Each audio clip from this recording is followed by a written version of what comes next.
Les arbres phylogénétiques, principe général, ancêtres communs et innovation évolutive.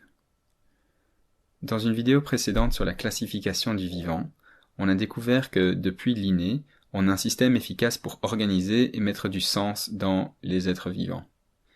Et dans les vidéos précédentes, on a aussi vu que les êtres vivants présentaient des ressemblances au niveau de leur structure, de leur organisation, qu'on appelle des homologies.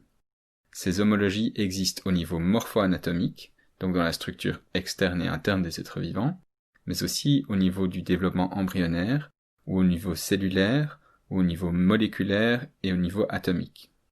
Et ce qui est fou en fait, c'est que Linné, en travaillant un peu à l'intuition sur base de ce qu'il comprenait de la morphologie, n'avait pas vu quelque chose qui saute un peu aux yeux une fois qu'on comprend que la vie a évolué au cours du temps.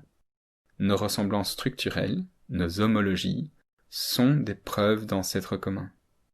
À nouveau, si les humains, les tortues, les chauves-souris et les pigeons, on a des avant-bras organisés sur base d'une même architecture squelettique, c'est pas parce que c'est la meilleure architecture possible pour nager, ramper, voler ou manipuler des outils, quoi.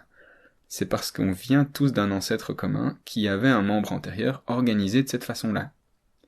Si les êtres vivants portent tous l'information à base d'ADN, ont tous des membranes cytoplasmiques, ont tous des ribosomes, etc., c'est parce qu'on descend tous d'un ancêtre commun qui avait ces caractéristiques-là. Pas parce que c'était la situation parfaite, hein. D'ailleurs, la vie n'est pas parfaite. Mais c'est pas grave. Elle est déjà incroyable comme ça. Et donc, ce système de classification, il peut nous apprendre quelque chose de fondamental. Certaines homologies sont communes à tous les êtres vivants. Par exemple, le fait d'avoir notre mode d'emploi sous forme d'ADN, d'avoir des ribosomes, etc. Mais d'autres homologies sont exclusives à certains groupes. Par exemple, le fait d'avoir le corps couvert de plumes est une homologie qui n'est que partagée par les oiseaux. Le fait d'être bipède, c'est une homologie qui distingue les humains des autres mammifères. Et voici le principe qu'on va suivre pour que la classification nous serve à comprendre l'histoire de la vie. Le fait de partager des homologies montre qu'on a des ancêtres communs. Plus on partage d'homologies avec un groupe, plus on doit être proche de ce groupe dans l'histoire de l'évolution. C'est avec cette méthode qu'on construit les arbres phylogénétiques et qu'on retrace l'histoire de l'évolution. Dans les cours de biologie, on demande généralement aux étudiants de savoir tout d'abord interpréter ce qu'ils lisent sur ces arbres, et deuxièmement, on leur demande éventuellement de savoir construire des arbres sur base d'informations disponibles sur les homologies entre les espèces. Notre mission dans cette vidéo, c'est d'apprendre à déchiffrer un arbre phylogénétique. Alors lançons-nous dans un exemple concret, ça aura plus de sens. Voici ce qu'on appelle donc un arbre phylogénétique, qui fait la classification des différentes espèces choisies. Alors je te mets une sélection d'espèces, la bactérie Escherichia coli, le lombric, la sardine, la grenouille, le crocodile, le dauphin et l'humain.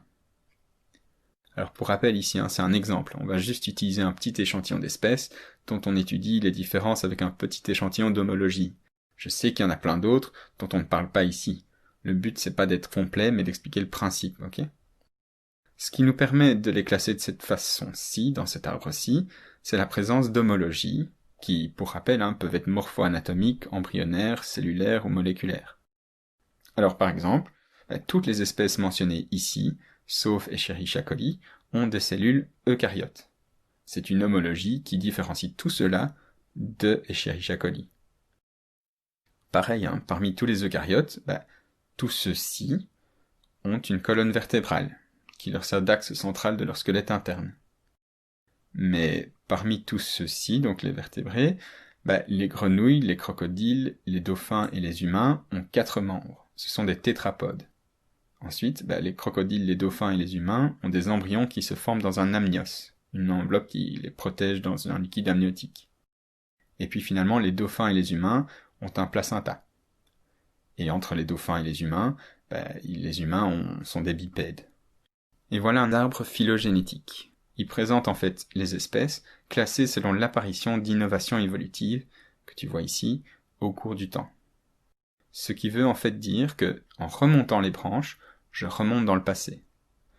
Et que, à cet embranchement-là, devait se trouver le dernier ancêtre commun que partagent les humains et les dauphins. Cet ancêtre devait avoir toutes les homologies que nous partageons avec les dauphins, comme le fait d'avoir des cellules eucaryotes, une colonne vertébrale, un amnios, un placenta, etc.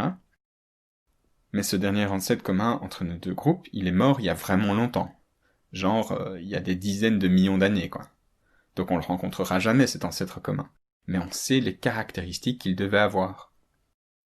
Et même principe, on peut continuer à remonter les branches de cet arbre phylogénétique, et ici, plus loin, doit se trouver le dernier ancêtre commun, partagé par les grenouilles, les crocodiles, les dauphins et les humains. Il n'avait pas d'amnios ni de placenta, mais il devait bien avoir une colonne vertébrale et des cellules eucaryotes.